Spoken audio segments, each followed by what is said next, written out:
Hey everyone, my name is Danny Dumas, and this is the Earn Your Title podcast. And today we're going to be talking about your health, and more specifically, tracking your health. Now, this is not something that I've put a lot of time and effort into. Like, it doesn't speak to me. I'm not a data guy. You know, I don't make spreadsheets.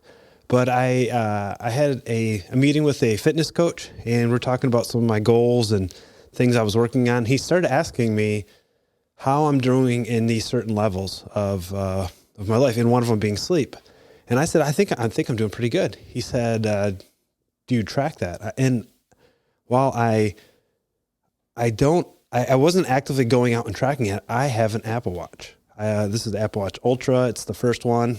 And I've worn it almost every single day since March 7th of 2023. So we're coming up on 2 years where I literally have worn it, I think just about every single day I've had it on. And I like the Apple Watch. I'm in the Apple family. I've got an iPad, an iPhone. It made sense to have a watch. I like the notifications. I like when I'm going somewhere and I'm using maps, it notifies me. I like that when I work out, I can see my heart rate. I use that, but I hadn't used the tracking features of the health thing. So at the start of the year, I made a concerted effort that's what I'm going to do. And I specifically focused on sleep. And I was really surprised at how useful it was when I was actually looking at the information and actually making decisions based on that information. And what I found, first off, is when I was at work, I was wearing my watch. So I was tracking my sleep at work, which for most of you, it should be 0. But for me, I live at work at the station for a day. So my sleep numbers were actually skewed because I was going to work and it was showing 5 hours average, 4 hours average for the week. Well, I'm working, I'm going on runs. So I decided to make an effort I'm going to wear it at home. And what I've realized that I was actually doing good. I was getting around 7 hours of sleep average, which meaning I was getting a little bit more at home, obviously slightly less at work. And I realized I started making decisions based on the metrics, and it has improved my life. So I wanted to share with you some things that I think would be beneficial for you to start tracking, because I don't think this is a forever type of, at least not for me. It's not like I'm going to do this forever. And maybe some of you do, like, my mom, she'll listen to this, and she loves technology. I would say she has an addictive personality. So like, she wants to get her steps in. We did the world's toughest mudder, and her watch wasn't going to make it the entire time. And so she wasn't going to get the 80,000 steps that she was normally going to get inside of a 24-hour race. She's like, I don't know what I'm going to do. I said, Mom, the steps still count, right? Just because they're not on your watch. But she wants to see that data. So that's not me. If that's not you, it's okay. But what I'm going to encourage you to spend enough time analyzing what you're doing so that when you're living that same kind of life, or maybe you're doing a little bit less, a little more, you know where you're at. Now, if you don't have a smartwatch, you could do some of these things manually, but I think in 2024, there is some value in doing that. And it is not just health. I'll talk a little bit about other areas in your life where maybe it's important to track, and not maybe, it probably is. I keep saying these maybes and probablys, but it'd be a good idea. And so apologize if you're watching this. I just want to make sure I'm not missing anything, so I'm going to be looking at my phone. One of those areas is activity. I realized I looked over my whole year, and I'm averaging 30 minutes of activity a day. Now, some days that's an hour and 20-minute workout, and some days that's 2 minutes where I went to the garbage out, but I'm averaging 30 minutes. Now, there's no judgment there. That's good or bad. And what the benefit of that is, if I look at myself and I say, do I feel physically capable? And I think all men should. I think to be a man, you should be physically capable of doing what your family needs you to do. And that might not be, that might not be like the big, like there's an active shooter, I'm picking my family on my shoulder, I'm running. But can you get home from work after a long day and play with your little kids? Can you get up early on a Saturday and not feel totally wiped out and exhausted to take your family to do something fun? So figure out where you're at. By knowing the number and knowing whether it's going up or down, you can determine if, hey, 30 minutes a day has given me a good life and I feel good, cool, keep it up. If it starts going down when you're tracking, man, I got to pick it back up. So activity being one, and this is just all around general activity, but obviously you can track your steps, your walking distance, your standing minutes, your resting energy, how much and again, all these they're estimates. There's obviously lab tests that do a better job of giving you the exact numbers, but I think as long as the tests are consistent, they don't need to be accurate because you're not looking for the number as you are the changes in the number. So activity, are you getting up and moving? When I first got my watch, it congratulated me on standing for 12 hours. I'm like, I didn't stand for 12 hours. I had to look up the standing metric. And basically every hour they want you to have stood up for 2 minutes inside the hour. I'm like, oh, cool. I stood up for 24 minutes. But I realized if you have an 9 to 5 desk job, that could be a good thing. Just get out of your desk, stand up. So activity, what are you doing? How are you moving? So another category, and it goes with activity, but this is cardiovascular health. So your heart rate variability, and your VO2 max being the specific ones, and resting heart rate. Now, when you're analyzing these, some things you're actively going to go out and try to improve. Like the average number of minutes I had was 33 minutes a day. That is a number that I can do specific things and know for sure I'm going up. I'll start more workouts. When I go for a walk, I'm turning on my watch. I'm saying I am working out. I'm doing active minutes. I'm going out and getting better. Now, one thing that is very helpful is your resting heart rate. My current resting heart rate is 66. That's for the week. For the year, it's 64. So looking year over this month or this week, my resting heart rate is slightly higher. So I'm a little less deconditioned. Now, resting heart rate can mean a lot of things, and it can be a diagnostic tool. At the beginning of December, I wasn't feeling good. I think I actually got sick, but I wasn't nauseous. I didn't have a fever. I had just this nagging cough that wouldn't go away. And when I was working out, I'd be warming up and my heart rate was just skyrocketing, 120 walking on the treadmill. And for me, normally that would be an 80, maybe 90 if it was on a hill, but I just couldn't get going in the gym. And so as I progressed and I started looking back, I looked at my resting heart rate. My resting heart rate had gotten up into the 70s. My body was telling me something's not right. I'm working really hard to fix this. Dial it back. And that was very useful. Now there's nothing you can do to get your resting heart rate down specifically. It's your body's adapting to your cardiovascular health. Active minutes, I can do that. I can put in more active minutes and my average will go up. But my resting heart rate is a diagnostic tool to say, hey, all the effort you're doing, the active minutes you're getting, the water you're drinking, the sleep, my resting heart rate is going down. Your heart is becoming more healthy and you're doing a good job. And if you're doing a really good job and you got a resting heart rate of 50, that's great. All of a sudden it goes up to 70 and you didn't change anything drastically. Something is happening. Maybe you're sick. Maybe you've been working too hard and you're not recovering. Your body's telling you. Very, very useful. So I've got resting heart rate. The other one, heart rate variability. So it's measuring the distance between beats, and the higher heart rate the lower the number, the worse. So you want a higher number of variable heart rate. So mine was 44 today, but over the course of the year, it was 35. That's a number I want to try to get up. My family has a history of heart disease, and I want to have a good, healthy heart. So I need to do some things on the heart side, and maybe this is on the nutrition side, sleep side, hydration side, and cardiovascular side to get my heart rate variability to a slightly higher number. Again, I can't change it specifically. I can't do more of this and change his heart rate variability, but it's a general look. The other one, and there is an awesome book called Outlive by Peter Attia, and it is called one of the major indicators of living a long, healthy life is VO2 max.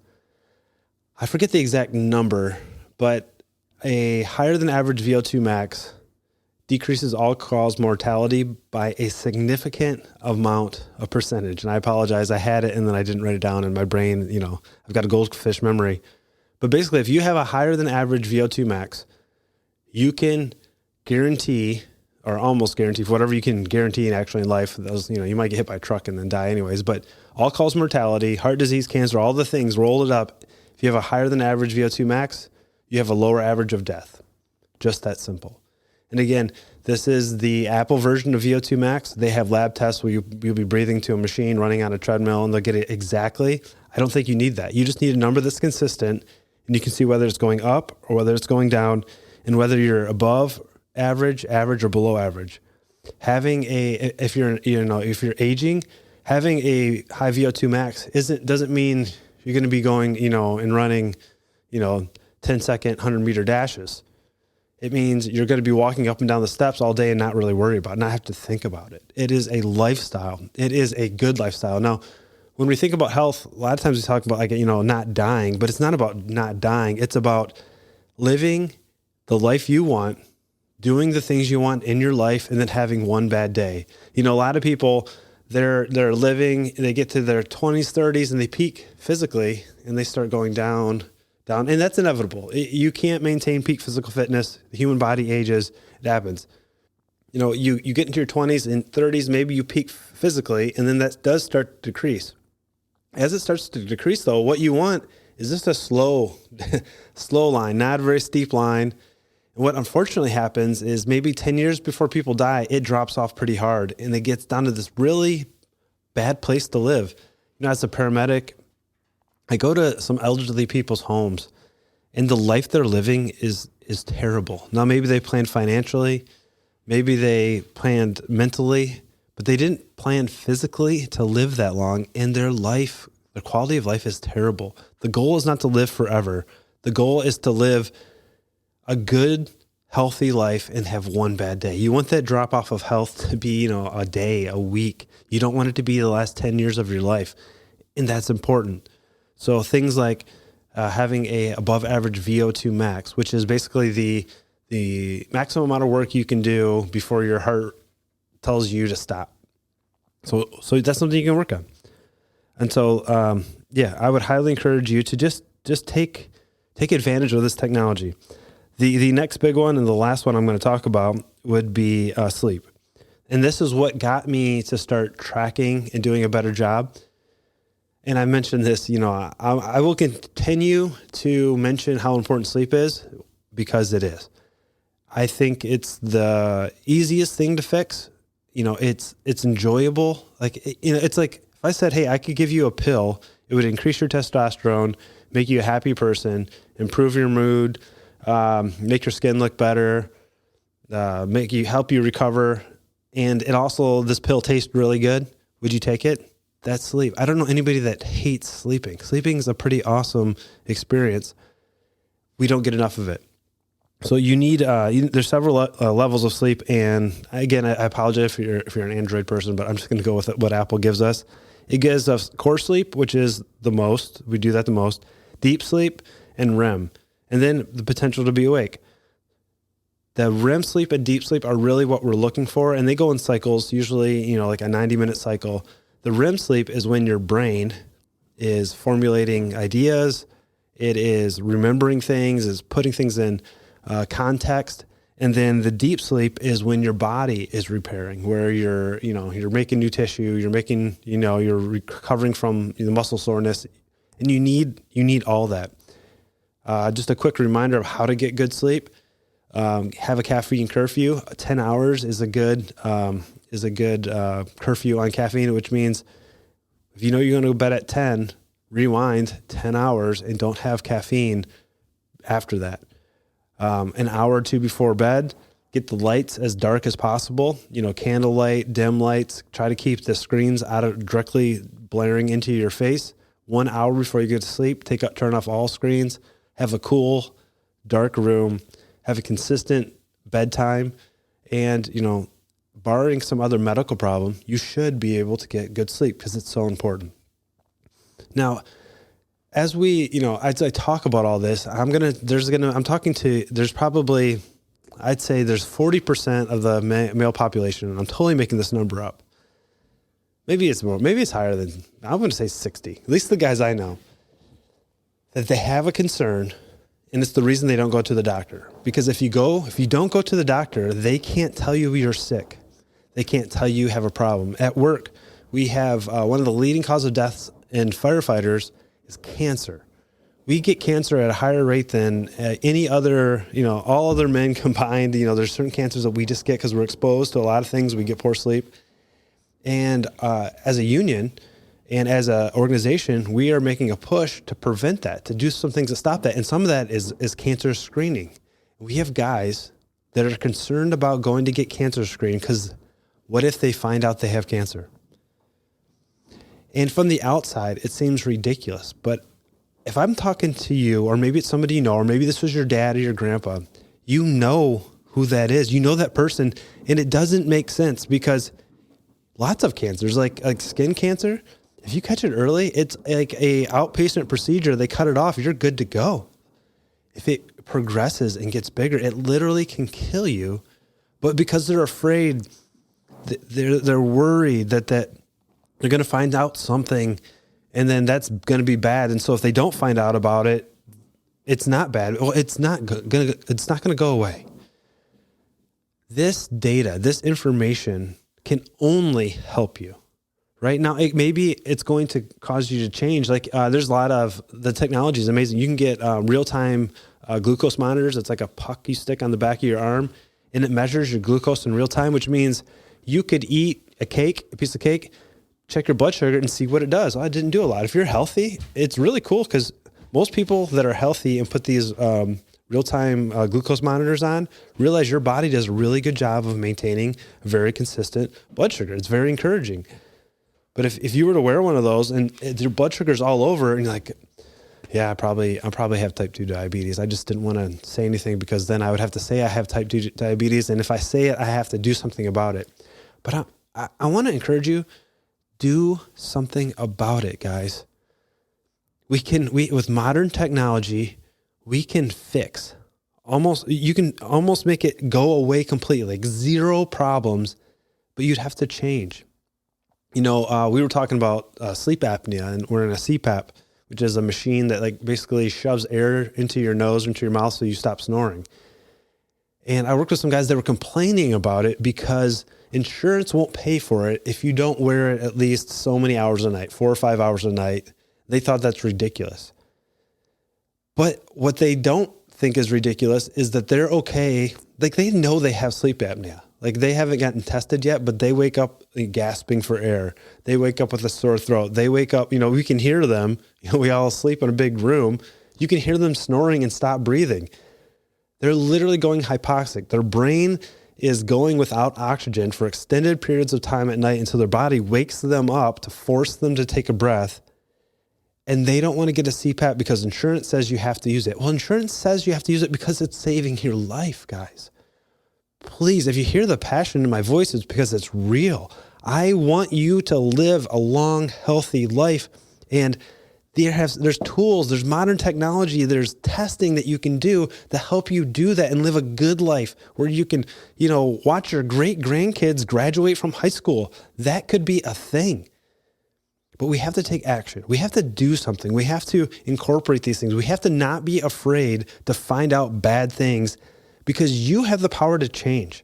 And I think that's probably where the fear comes from. It's not that I'm going to find out that I have, I'm pre-diabetic or I have type 2 diabetes. Is that if I find that out, I have to do something. And change is scary. We have a saying in the fire service, there's 2 things firemen hate, change and the way things are. And I think we could probably just incorporate that to men.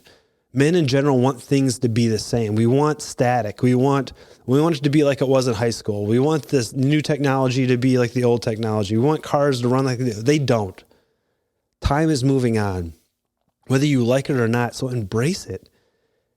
Embrace it. Get your smartwatch. Get a fitness tracker. There's all kinds of things. There's the Whoop is a band. It doesn't even look like technology. It looks like a big wristband, and it records all this stuff. There's no screen on it. If you don't want to be distracted by screens, there's that. There's an Oura ring or a fitness tracking ring. Literally, it's a metal ring. You put it on your finger.